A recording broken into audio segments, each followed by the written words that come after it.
कौन कौन से केसेस थे और क्या उनमें डिटेल्स मिली आज? बिस्मिल्लाहिर्रहमानिर्रहीम। आज पाकिस्तान तहरीक इंसाफ की एक बड़ी तादाद में वर्कर्स के, लीडर्स के केसेस दोनों अदालतों में ATC 1 और 2 में दर्ज समात है।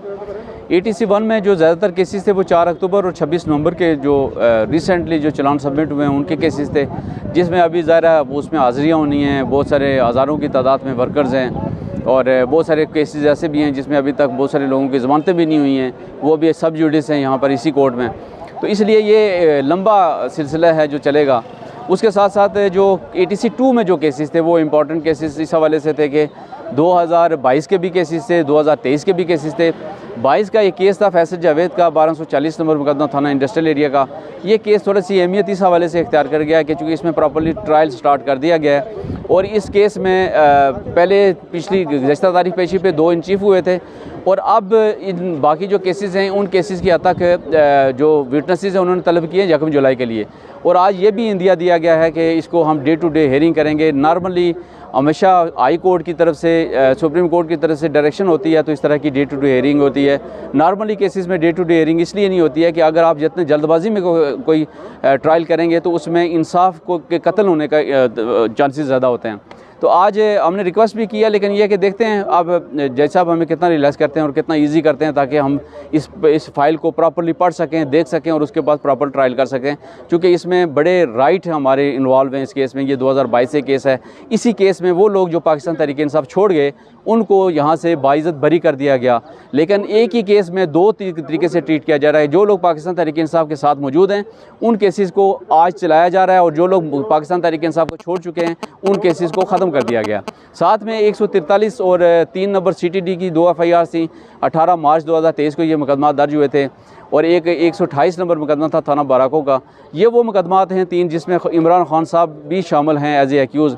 लेकिन यहाँ पर एक इशू ये अदालत के लिए ये खड़ा होता है कि अदालत यहाँ पर अपनी फोर्स यूज़ नहीं करती, अपनी ताकत का मुजाहरा नहीं करती और मिनिस्ट्री ऑफ लॉ को इतने अरसे से लेटर लिखे हुए साल होने वाला है, लेकिन ना तो इस ट्रायल को जेल में मुंतकिल करवाया जा सका, ना खान साहब को यहाँ पर तलब किया जा सका। नंबर ऑफ अगर आर्डर पढ़ेंगे आप उसमें बार बार लिखा हुआ है कि इमरान खान साहब को ऑनलाइन उनकी हाज़िरी यकीनी बनाया जाए, लेकिन सच्ची बात यह है कि ना अदालत के उन फैसलों को, उन आर्डर्स को ख़ातर में लाया जा रहा है और ना कोई सीरियस है इस हवाले से कि इन केसेस का ट्रायल किया जाए। उसकी वजह यह है कि ये केसेस बेसिक के तौर पर रॉन्ग फुटिंग पे बनाए गए हैं। इनमें ना एविडेंस नाम की कोई चीज़ नहीं है।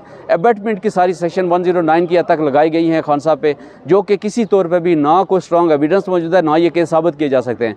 पिक एंड चूज़ की पॉलिसी है। 200 अगर FIR खान साहब के ख़िलाफ़ हैं तो उनमें से चंद केसेस को उठा के उनका ट्रायल किया जा रहा है और बाकी केसेस या बेयार और मददगार पड़े हुए हैं। और उसका सबसे बड़ा नुकसान यह है कि उस केसेस में जो वर्कर्स पेश हो रहे हैं वो पाकिस्तान तहरीक इंसाफ के बाज़ लोग ऐसे हैं जो KPK से हैं, बाज़ बलोचिस्तान से हैं और ये सारे के सारे पाकिस्तान तहरीक इंसाफ के वर्कर्स नहीं हैं। मैं इसमें बहुत सारे लोगों को इंडिकेट कर सकता हूँ कि बहुत सारे लोग मुस्लिम लीग नून के भी हैं, बहुत सारे जिनका किसी सियासी जमात से तल्लुक भी कोई नहीं है, इसलिए कि उस वक्त इन्होंने क्वांटिटी पूरी की थी सारे लोगों की।